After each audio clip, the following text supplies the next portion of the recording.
اور رسول اللہ کے ارہاس بھی ہیں، معجزات بھی ہیں۔ ارہاس کا معنی اعلان نبوت سے پہلے اور معجزات کا معنی اعلان نبوت کے بعد۔ ارہاس میں رسول پاک کا 4 مرتبہ شق صدر ہوا ہے، سینہ مبارک سے دل اقدس کو نکال کے دھویا گیا ہے۔ 2 مرتبہ اعلان نبوت کے بعد، 2 مرتبہ اعلان نبوت سے پہلے۔ جو پہلے 2 مرتبہ شق صدر ہے وہ ارہاسات میں ہے، اور اگلے 2 جو ہے یہ معجزات میں۔ پہلا 2.5 سال کی عمر میں دل اقدس کو نکال کر دھویا گیا تھا، جب حضرت رسول پاک علیہ السلام اپنے بھائی عبداللہ بن حارث، عبداللہ بن حلیمہ سعدیہ، ان کے ساتھ کھیلنے میں مصروف ہیں، بیٹھے ہیں، اور اس بھائی نے آ کر عبداللہ نے اپنی اماں حضرت حلیمہ کو بتایا، اماں وہ میرا رضائی بھائی جو ہے اس کو چند بندوں نے لٹا دیا ہے، لٹانے کے بعد اس کے سینے کو پھاڑا ہے، امی آؤ۔ حضرت اماں حلیمہ دوڑتی گئی، آنن فانن پہنچی، کچھ بھی نہیں تھا، لیکن یہ کہ رسول اللہ قدر پریشان، جیسے بچپن کی فطرت، قدر پریشان تھے، تو انہیں سینے سے لگایا، پوچھا بیٹا کیا ہوا؟ آپ علیہ السلام نے بات بتا دی، یوں ہوا۔ تو انہیں سینے سے یوں بٹن جو اس زمانے کے تھے کھول کے دیکھو تو کچھ بھی نہیں ہے۔ حیران ہو گئی اماں حلیمہ کہ کیا ہو گیا، بچے نے آج تک جھوٹ نہیں بولا اور ابھی یہ کہہ رہا ہے تو سچ ہی کہہ رہا ہے، اور ادھر کوئی نشان ہی نہیں ہے۔ اس پریشانی کے عالم میں رسول پاک کو لے کر آئی تھی اماں آمنہ کے پاس کہ آپ اپنی امانت سنبھال لیں، کہیں ہم سے کچھ اوپر نیچے کا معاملہ نہ ہو۔ لیکن وہ زمانہ تھا کہ مکہ مکرمہ میں وبا پھیلی ہوئی تھی۔ اماں آمنہ نے کہا احسان پورا کرو، اب تو وبا پھیلی ہے، اس بچے کو اور بھی لے جاؤ۔ 4 سال حضور یہاں رہے ہیں۔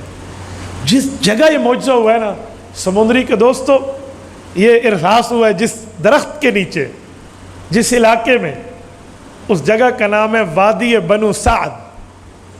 میری زندگی کی خواہش تھی کہ میں کبھی وہاں جاؤں، بڑی خواہش تھی، میں نہیں جا سکا کیونکہ ادھر حجاج کو، عمرے والوں کو تو پہلے جانے کی اجازت نہیں ہے نا، وہ جگہ ہی ایسی ہے، بالکل علاقہ ممنوع ہے، نو انٹری ہے وہاں عام بندے کی۔ اللہ سے مانگ کے اللہ رب العزت نے ایک ویزا عطا کیا جسے زیارہ حکومیہ کہتے ہیں، اس ویزے کی بنیاد پہ ادھر جا سکتے ہیں۔ لیکن یہ کہ ہم یہاں سے گزر رہے تھے، گزرنے کے لیے فیملی چاہیے، رب العزت نے اس کا انتظام فرمایا۔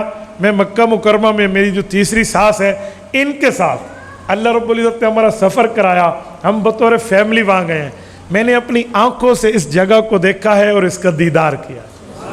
میں نے تقریباً 3.5 سے 4 گھنٹے یہاں بتائے ہیں، اس وادیوں میں، اس پہاڑوں پر، اس سنگریزوں پر، ان مکانات پر، ان نشانات پر جہاں رسول پاک کے 4 سال کا بچپنا گزرا۔ یہ طائف سے 70 کلومیٹر سامنے وادی شفا کو کراس کر کے آپ آگے چلیں گے، 70 کلومیٹر، پھر برلب سڑک، آپ وہاں جائیے۔ میں وہاں گیا، رب کریم نے بڑا فضل فرمایا، اس گھر میں جس کو حضرت اماں حلیمہ کا گھر کہتے ہیں، وہاں ایک کنواں اس کے ساتھ ہوتا تھا، جس کنویں سے آپ نے پڑھا ہوگا کہ پانی بھرا جاتا تھا، پھر بکریوں کو پلایا جاتا تھا، پھر وہ پانی خود استعمال کرتے تھے۔ 1400 سال گزر گئے، وہ کنواں آج بھی اسی حالت میں موجود ہے۔ ہاں، اس کی منڈھیریں پکی کر دی گئی ہیں، واٹر پمپ لگا دیا گیا ہے، باقی معاملات اور ہیں، لیکن وہ اوریجنل شکل میں ہے۔ تھوڑی بہت اس کی ترمیم کے ساتھ، اضافے کے ساتھ، تھوڑی تعمیر کنسٹرکشن کے ساتھ وہ وہاں موجود ہے۔ اور وہ مکانات اگرچہ اب ان کی چھتیں نہیں ہیں لیکن ان کے دیواریں ضرور ہیں، ان کی وہ حالت جس میں رسول پاک رہے ہیں، وہ دیکھ کر بندہ حیران ہو جائے۔ جنہیں اپنے ضبط کے بندھن کو بڑا کنٹرول کیا، ہم 4 گھنٹے وہاں روتے گزرے۔ وہاں کی کیفیت بیان سے باہر ہے، یہ الفاظ میں نہیں بتا سکتا، یہ فیلنگز ہے، یہ احساس ہے۔ آپ ایک نظر دیکھیں گے نا کہ وہ پہاڑ ہے جن پر میرے نبی کی براہ راست نظر پڑی تھی، یار یہ وہ گھر ہے جس گھر میں بچپنا رسول اللہ کا 4 سال رہا ہے۔ اماں حلیمہ، حضرت حارث، حضور پاک کے رضائی والد عبداللہ، ان کا بیٹا انیسا حضرت رسول پاک علیہ السلام کی بہن شیما رسول اللہ کی بہن، جو دونوں رضائی بہنیں ہیں، جن کے ساتھ اللہ کے رسول کی اماں جان یعنی حلیمہ کو نے دودھ پیا.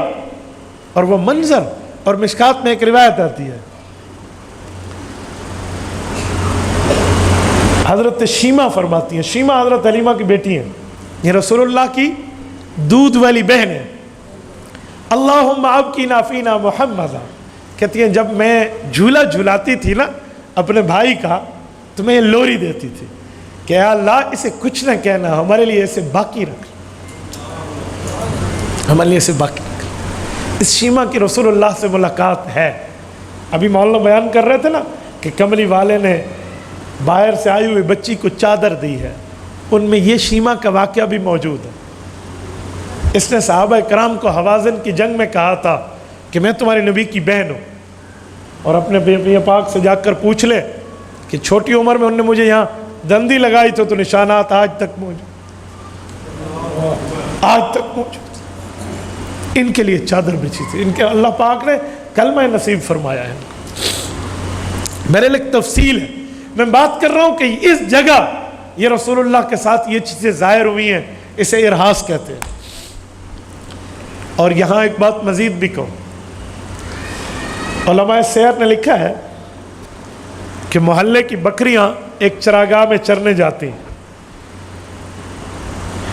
اماں حلیمہ کی بھی جاتی، شام کو جب واپس آتی تو اماں حلیمہ کی بکریوں سے جو دودھ نکلتا نا وہ باقیوں کی بکریاں ملا کر بھی وہ دودھ نہ دیتی. تو محلے والوں نے اپنے چرانے والوں سے گلہ کیا کہ تم کس چراگاہ میں اپنی بکریوں کو چراتے ہو، وہاں لے جاؤ نا جہاں حلیمہ کی بکریاں جاتی ہیں. تو بچیاں کہتی تھی اللہ کی قسم ہم بھی وہاں لے کر جاتے ہیں. لیکن انہیں کیا معلوم کہ اس گھر میں کون آ چکا ہے. یہ رسول اللہ کے ارحاس ہے. کہتے ہیں ایک بار ایک بالکل مریض سا بندہ آپ علیہ الصلوۃ والسلام کا ہاتھ بچپنے میں اس کے جو کٹورا نما برتن تھا جو پانی پیا تو اس میں چلا گیا، تو وہ ہاتھ لگا ہوا پانی اس نے پیا تو وہ چیچک کی بیماری سے صحت یاب ہو گیا. تو کہتے ہیں اس دن سے تو لائن بند گئی کہ جس کو بیماری ہوتی ہے کہتی اسے اپنے اس پیارے بچے سے کہیں اس میں ہاتھ ڈالے، ہم پانی پیئیں گے ہمیں شفا ملے. یہ ارحاسات ہے رسول پاک صلی اللہ علیہ وسلم. تبارك الذي نزل الفرقان على عبده ليكون للعالمين نذيرا.